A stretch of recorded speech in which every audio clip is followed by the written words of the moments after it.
What does the Cincinnati Bengals big board look like ahead of the 2022 NFL Draft? We'll try to put the pieces together, plus our prediction for who the Bengals pick at 31.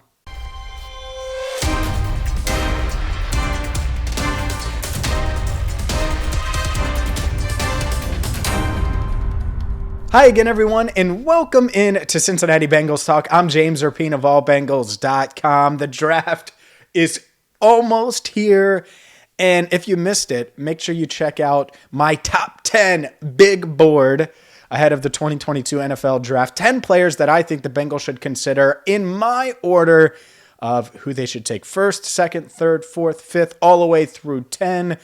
Depending on who's available at 31. Some of those guys will certainly be gone by the time the Bengals are on the clock. What we're going to do in today's video is give you an idea of what I think the Bengals big board looks like, and then give a prediction for pick 31. And let's start with the big board, and I am going to talk about the possibility of trading up, trading down, and moving all around. But first, to me, George Karlaftis is at the top of the big board of like the realistic guys. Now, is he the number one player on their board? No. But I think if the Purdue edge rusher fell to them at 31, I think they'd do a little dance, and I think they'd move themselves up slowly to the podium. No, they would sprint. They'd be a dancing, sprinting, crazy fiend all the way up there and say, I'll take George Karlaftis for 1,000, please, at pick 31. And so they would take him.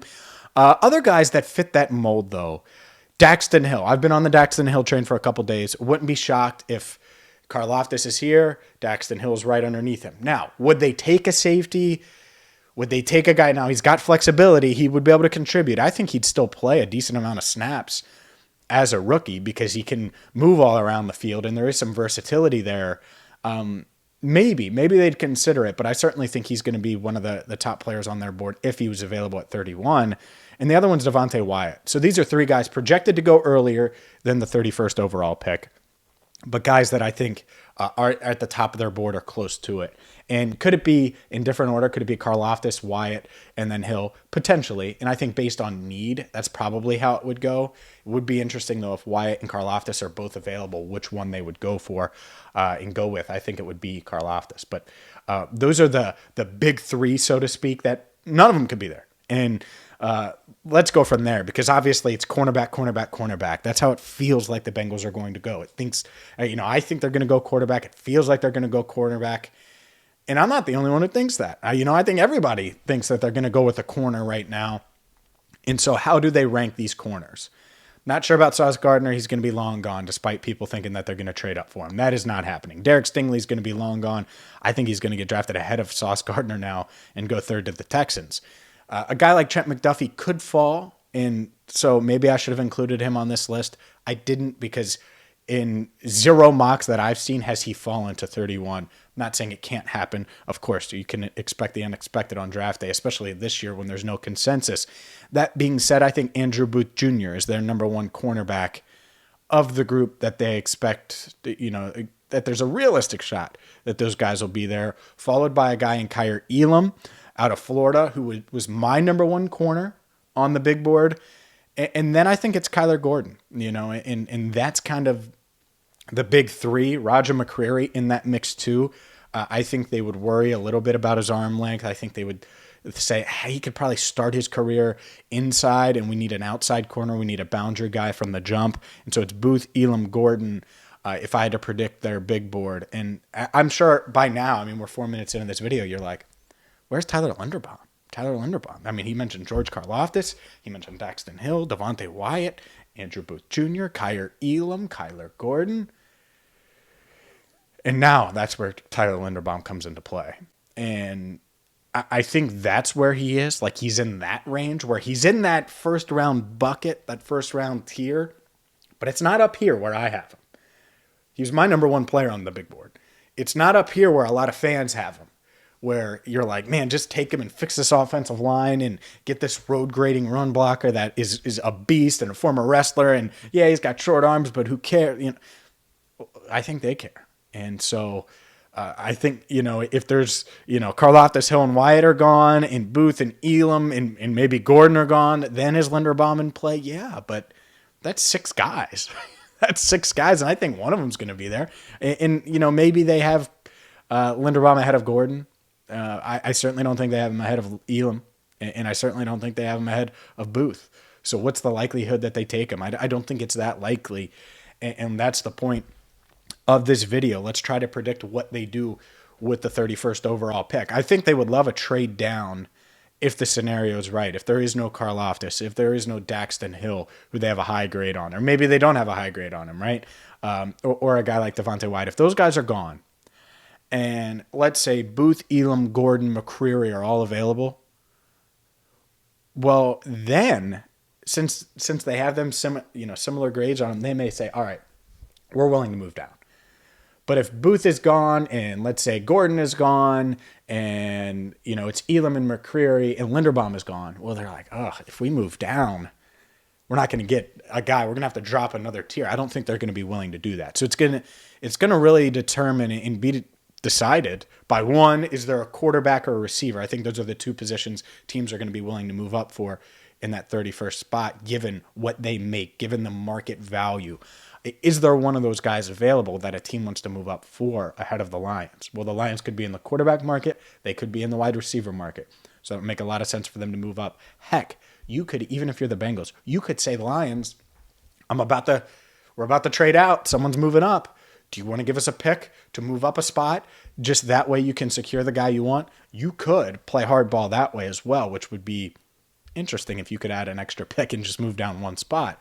And obviously you would do that. Just a scenario I'll throw out there, because that's why you came to Cincinnati Bengals Talk, is because you want those scenarios. Wouldn't be insane. I think it's unlikely. I think it could happen, though. And we've seen that in the past, where a team moves up one spot to prevent other teams from moving into that spot and taking a prospect that they're targeting. That being said, so we know it. There's a trade down that's possible. I don't think a trade up is going to happen. I just don't. I don't think that they're going to move up for a Karlaftis, move up for a Hill or a Wyatt. I don't think so. It's just, to me, I think they'll say, all right, we still have 6 guys in this bucket. Let's get a guy in this bucket. And if there's still 4 or 5 of them left at 31, they'd consider trading down. If it gets slim to 1 guy, could they move up? I guess maybe, but I think it's pretty unlikely, because we haven't seen it in quite some time. The Kajana Carter trade was many, many moons ago.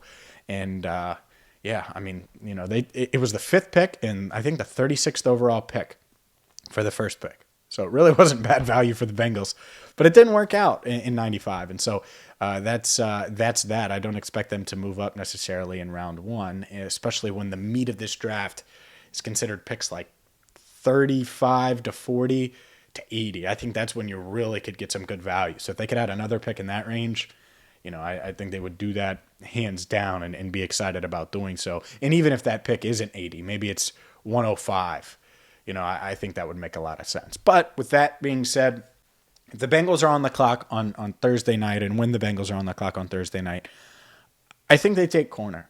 I really do. And I would take Kaiir Elam. That would be my preference. I think they like Andrew Booth the best. And I think that's what most fans are leaning. To me, I had it Elam, Gordon, Booth.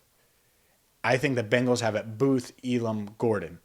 And so that's the route I think they go. And if those guys are gone, specifically Elam or Booth and Elam in that order, then I think it opens things up some. And, they could take, because if both of those guys are gone, then someone's going to be there, right? A Daxton Hill could be there. A Devontae White could be there. Tyler Linderbaum could be there. And that's when it opens it up. Like if it's Roger McCreary or Tyler Linderbaum, I think they take Linderbaum. And who knows, maybe they tried to trade down. Maybe Logan Hall creeps into the picture at that point. And wouldn't shock me, by the way, if Logan Hall was right there with Linderbaum. And to me, he's probably a tier below that, more of a trade down candidate, where if you move down to 38, 39, it's Hall, it's McCreary, it's guys like that could be in the mix. Arnold Ebiketie could certainly be in the mix, I think, in that next tier. But if I had to predict it, I say corner. I think the Bengals take Andrew Booth Jr. I think he's going to fall, and he's going to fall for a few reasons. One, the medicals. He didn't test. He dealt with that double hernia. And when you don't test, you don't run, it's going to cause you to fall down draft boards. I would take Kaiir Elam all day over Andrew Booth Jr. And that doesn't mean that Booth isn't a good player. I think he is a good player. But of these guys, he's the one where we don't know enough about, where it's like, I don't know. Like, I know Tyler Linderbaum has short arms, sure. I also know he's a freak athletically. And so that's where I'm at. But it's going to be interesting, and we're going to cover it every step of the way. I have the Bengals taking Andrew Booth Jr. with the 31st overall pick in the 2022 NFL draft. We'll see if it comes true. Make sure you hit that subscribe button and ring the bell for notifications. We're going to have a ton throughout draft weekend, from news conferences, exclusive sit-downs, interviews, and more at Paul Brown Stadium. I'll be headed there, so buckle up, Bengals fans. And for Andrew Fox Miller, who's been crushing it and going to continue to edit all weekend long, and we're going to push out the content for you, I'm James Rapien, signing off for now right here on Cincinnati Bengals Talk.